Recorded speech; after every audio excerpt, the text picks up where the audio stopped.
या देवी सर्वभूतेषु स्कंद माता रूपेण संस्थिता। नमस्तस्यै नमस्तस्यै नमो नमः। न्यूज आवर की ओर से आप सभी को नवरात्रि की हार्दिक शुभकामनाएं। दुर्गा जी का 5वां स्वरूप स्कंद माता का है। ये नव दुर्गाओं में 5वीं दुर्गा है। नवरात्रि का 5वें दिन स्कंद माता की उपासना का दिन होता है। मोक्ष के द्वार खोलने वाली माता परम सुखदायी है। माँ अपने भक्तों की समस्त इच्छाओं की पूर्ति करती है। इस देवी की 4 भुजाएं हैं। यह दाई तरफ की ऊपर वाली भुजा से स्कंद को गोद में पकड़े हुए है और नीचे वाली भुजा में कमल का पुष्प है। बाईं तरफ ऊपर वाली भुजा में वरद मुद्रा में है और नीचे वाली भुजा में कमल पुष्प है। पहाड़ों पर रहकर सांसारिक जीवन में नव चेतना का निर्माण करने वाली स्कंद माता कैसे की जाती है माँ की पूजा, क्या है माँ को प्रिय, आज हम पंडित आचार्य अशोक शास्त्री से जानेंगे। तो आइए शुरू करते हैं। पंडित जी, आपका बहुत बहुत स्वागत है न्यूज आवर पर। आज हम सबसे पहले आपको से यह जानना चाहेंगे कि आज स्कंद माता का दिन है। सबसे पहले हम जानेंगे कि आखिर कैसे माँ का नाम स्कंद माता पड़ा। प्रति वर्षानुसार इस वर्ष भी देवी के जो नवरात्र होते हैं वो मनाए जा रहे हैं। एक वर्ष में 4 नवरात्र होते हैं, जिसमें 2 गुप्त होते हैं और 2 जागृत होते हैं। ये जो शारदीय नवरात्र कहलाता है, इसमें विश्व में जो जहां जहां पर है भारत भूमि से जन्म लिए हुए, इस नवरात्र में अपनी कुल देवी की सभी लोग पूजन करते हैं। किसी के यहाँ सप्तमी को पूजन होती है तो किसी के यहाँ अष्टमी की होती है, किसी के यहाँ नवमी की होती है। सभी लोग जो हैं अपनी कुल देवी की पूजन करते हैं, आराधना करते हैं और भक्तों के मन को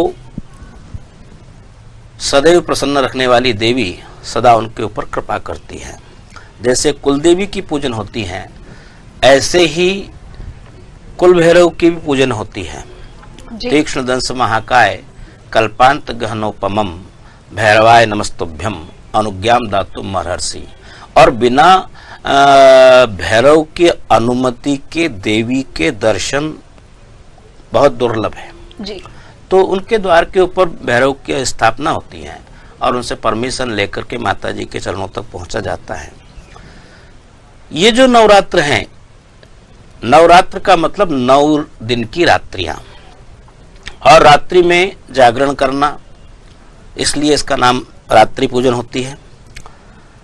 नवरात्रि में प्रथमम शैलपुत्री च द्वितीयम ब्रह्मचारिणी तृतीयम चंद्र घंटेति कुष्मांडेति चतुर्थकम पंचमम स्कंद मातेति षष्ठम कात्यायनीति च सप्तमम कालरात्रिति महागौरीति च अष्टमम और नवमम सिद्धिदात्री च नवदुर्गा प्रकृतिता। ये 9 देवियां होती हैं और 9 देवियों की आराधना भक्त अपने अपने मन के अनुसार अपने गुरुदेव के द्वारा बताए हुए मार्ग के अनुसार, भक्ति मार्ग के अनुसार सभी लोग साधना करते हैं।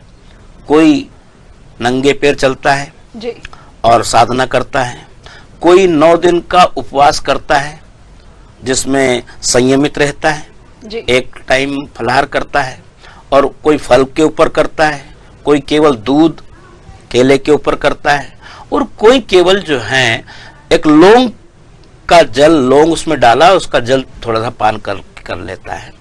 कोई मौन होकर के करता है। तो साधकों की साधनाएं अपनी अनेकों प्रकार से हैं और माता की वो आराधना करते हैं। इस नवरात्र में जहाँ आप पंचमम स्कंद मातेति का वर्णन के बारे में पूछ रहे हैं, तो ऐसा कोई नहीं जन्मा धरती के ऊपर जो पूर्ण रूप से माता जी का पूर्ण रूप से वर्णन कर सके। लेकिन जो हमारे शास्त्रों में, वेदों में, पुराणों में, ग्रंथों में ऋषियों ने, मुनियों ने जो वर्णन किया, उसके अनुसार ये स्कंद माता जो देवी हैं, ये जो है षडानंद जी की माता कहलाती है, कार्तिकेय जी की माता कहलाती है। और खड़गम चक्र गदे सुचा परिघान छुलम भुषुंडिम शिरा शंखम संधर्ति करे स्त्रीणाम सर्वांग भूषाव्रताम नीलास मद्युतिमास से पादस्काम शैवे महाकालिकाम यामस्तोस्तु पिते हरो कमलजौ हंतुम मधुम केटभम। ये भगवती जो है पराम्बा जगदम्बा जो है भक्तों के मन को अभिलाषित वरदान देती हैं। उनकी मनोकामनाओं की पूर्ति करती हैं। लेकिन एक बात जरूर ध्यान में रखे, जो साधक अपने घर में जी आज, क्योंकि परिवर्तन गतिशील होता है जी, आज से अगर 100 साल पहले या 50 साल पहले की स्थिति में हम जाएं तो इतना दिव्य विग्रह वगैरह देवी जी का लोग नहीं बना पाते थे जी। तो क्या करते थे कि वो जो दीपक होता था जी, उसको ज्वाला मालिनी भी कहते हैं।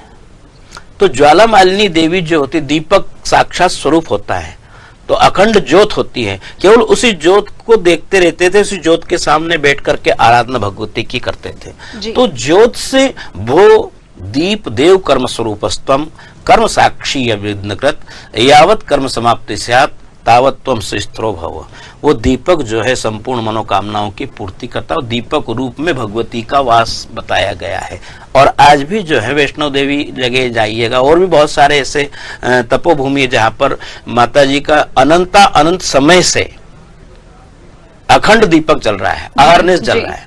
तो वो दीपक भी जो भगवती का स्वरूप होता है। और मान लीजिए वो भी नहीं कर पाते तो क्या करते थे कि एक कलश लेते थे और कलश की स्थापना कर देते थे, उसी में श्रीफल के ऊपर माता जी का वास करा देते थे जी। माता जी को वैसे तो अनेक पुष्प हैं, सेवंतिका बकुल चंपक पाटलाब्जई पुन्नाग जात करवीर रसाल पुष्पई बिल्व प्रवाह तुलसी दलमातनोति पूजयामि जगदीश्वरी में प्रसिद्ध।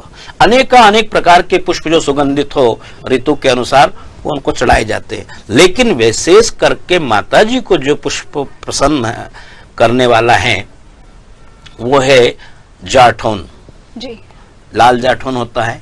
अब तो अनेक वैरायटी के पुष्प आते हैं। उसकी जो माला, माम माले महामाये सर्वशक्ति स्वरूपिणी भयभ्यस्त्राहिनो देवी दुर्गे देवी नमोस्तुते, वो जो अनेक पुष्प हैं उनसे पूजन कर सकते हैं। लेकिन जाठौन के फूल की माला विशेष करके माता जी को 8 पुष्पों की माला चढ़ाते हैं लोग जी। और वो जो है विशेष फलदायी होती है। और उन्हीं फूलों से माँ के चरणों में पुष्पांजलि छोड़ना चाहिए जी। तो माता जी को लाल वस्त्र इनको बहुत प्रिय है। ओके जी। भगवती को जैसे बहुत सारी महिलाएं माता जी के सामने जाती हैं तो वो माता जी को लाल चुनरी वगैरह उड़ाती हैं और वो स्वयं भी जो है लाल वस्त्र ही धारण करती हैं या पीत वस्त्र धारण करती है। ये भक्तों के अपने अपने भाव के अनुसार। लेकिन ध्यान रहे साधना साध्य हो। बहुत लोग जो अवांछनीय वस्त्र पहन करके अगर माता जी के पास जाते हैं, भगवान के मंदिर में जाते हैं, तो आप विचार कीजिए कि वो हमारी पूजन में जो निषेध है उन चीजों को हम क्यों धारण करें जी। वांछनीय वस्त्रों का चयन करें जी। और उसके बाद में जो है आप भी प्रसन्न रहेंगे। भगवती के मंदिर में जाने से वहाँ के जो भक्त लोग आपको देखेंगे उनका मन भी प्रसन्न रहेगा जी। और जो है भगवती के सामने आपकी आराधना भी शुद्ध रहेगी। जितना मन पवित्र होगा, जितना तन पवित्र होगा, साधना उतनी ही आपके करीब होगी जी। पंडित जी, हम आपसे एक चीज और जानना चाहेंगे, जैसे कि आज 5वां दिन है स्कंद माता का, तो माता को प्रसन्न करने के लिए क्या उपासना करनी चाहिए, कौन से विधि विधान से पूजा करनी चाहिए जिससे कि जो माता है वो प्रसन्न हो? जी देखिए, स्कंद माता में वैसे तो 9 ही देवियों का वर्णन है, लेकिन स्कंद माता में क्या है कि इनको प्रसन्न करने के लिए प्रातः काल उठे और उठते सही सबसे पहले तो हम धरा धरती को प्रणाम करें। समुद्र वसने देवी पर्वतस्थल मंडिते विष्णु पत्नी नमस्तुभ्यं पाद स्पर्श क्षमस्व में भक्त लोग जो है एक कंबल के ऊपर सोते हैं या मान लीजिए नीचे जो कुशा का आसन बिछाया, चटाई बिछाई, उसके ऊपर आसन डाला और उसके ऊपर सो जाते हैं। तो उसमें क्या होता है कि एक साधना अच्छी होती है। फिर उठे और माता पृथ्वी माता को प्रणाम किया। पृथ्वी माता को प्रणाम करने के बाद चारों तरफ देव धनुष नर नाग खग प्रेत पितर गंधर्व बंधु किन्नर रजनीचर कृपा करूं अब सर्व, सबको जो है कृपा करे आपके ऊपर और भगवती का ध्यान करें जी। और भगवती का ध्यान विद्युद्दाम सब प्रभाम मृगपति स्कंदिस्ताम कन्या भीकर वाल खेट विलसद्वस्ताभिरा सेविताम हस्ते चक्र गदा शिखेट विशिखांश चापम गुणम तर्जनिम बिभ्राणाम मनलात्मिकाम शशिधराम दुर्गाम त्रिनेत्राम भजे।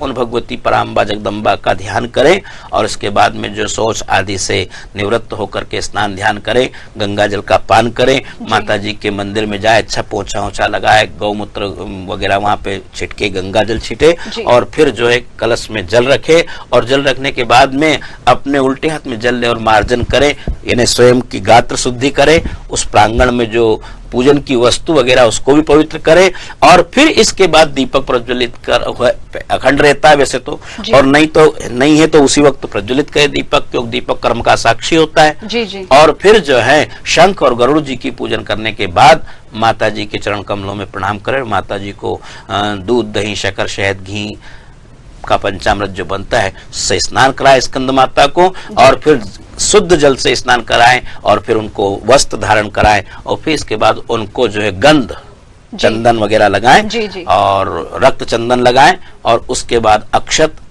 जो हमारे पास सामग्री हो सभी उनके ऊपर चढ़ाएं और फिर माता जी के चरण कमलों में वहां पर उनके सामने नैवेद्य रखें। नैवेद्य में जैसे बहुत जैसे अच्छी चीज मिठाई लगाते हैं, कोई गुड़ का लगाते हैं, कोई फल भी अनेक प्रकार के होते हैं, फल का भी लगाते हैं, लेकिन जहां तक उनको हलवा स्कंद माता को हलवे का बड़ा महत्व है।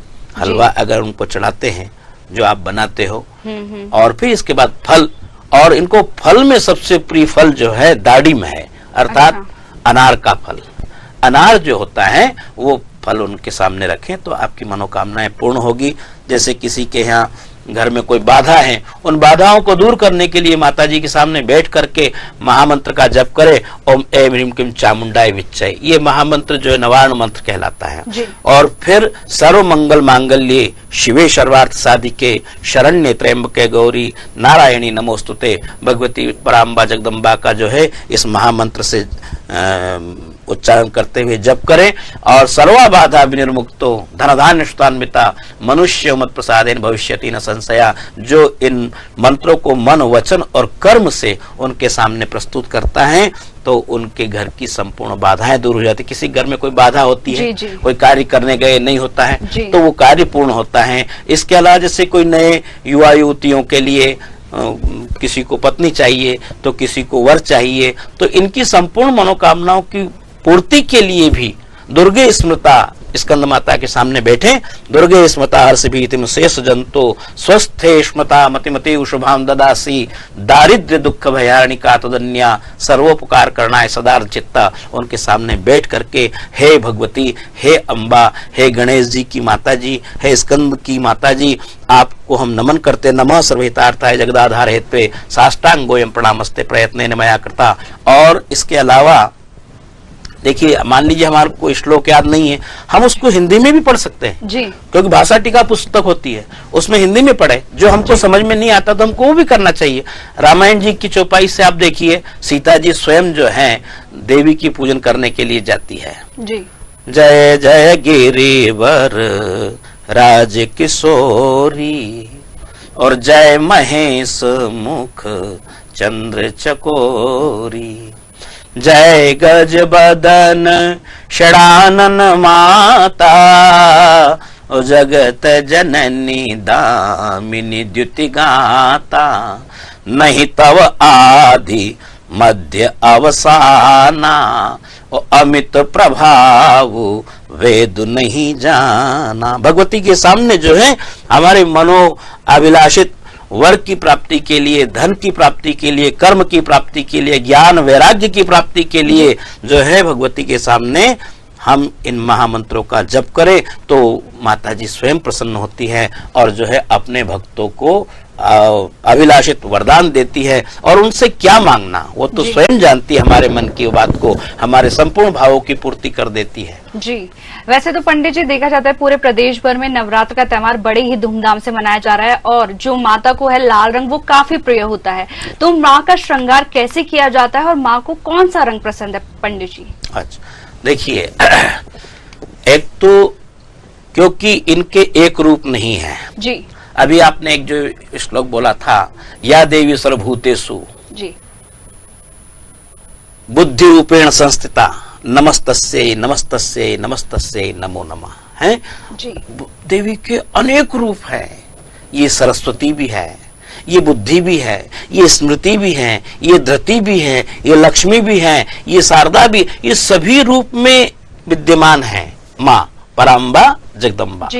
तो एक सरस्वती के रूप में देखिए, एक तो क्या होता है कि हम वस्त्रों से अच्छे उनको सुसज्जित कर देते हैं, पुष्पों से सुसज्जित कर देते हैं और उनका श्रृंगार बड़े अच्छे से कर देते हैं, ये तो बाह्य रूप हुआ। लेकिन आंतरिक रूप से जो श्रृंगार होता है वो तो आपके वाणी रूपी जो पुष्प है अच्छे, वो उनके चरण कमलों में हम अर्पित करें ताकि वो हमसे प्रसन्न हो और हमारे इस शब्द बोध को वो ग्रहण करे और हमें आशीर्वाद दे। जी जी जी पंडित जी।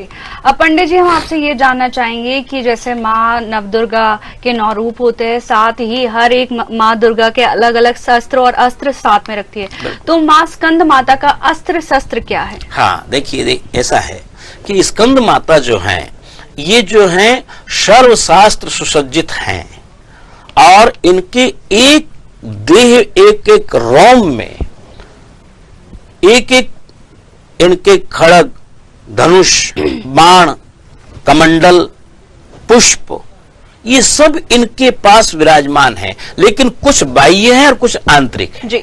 बाह्य में ये जैसे कमल का पुष्प आपको दिखाई देगा जी है, और आंतरिक में क्या है कि इनके एक एक रोम में 33 करोड़ देवता जो हैं इस पूर्ण विग्रह में विराजमान है।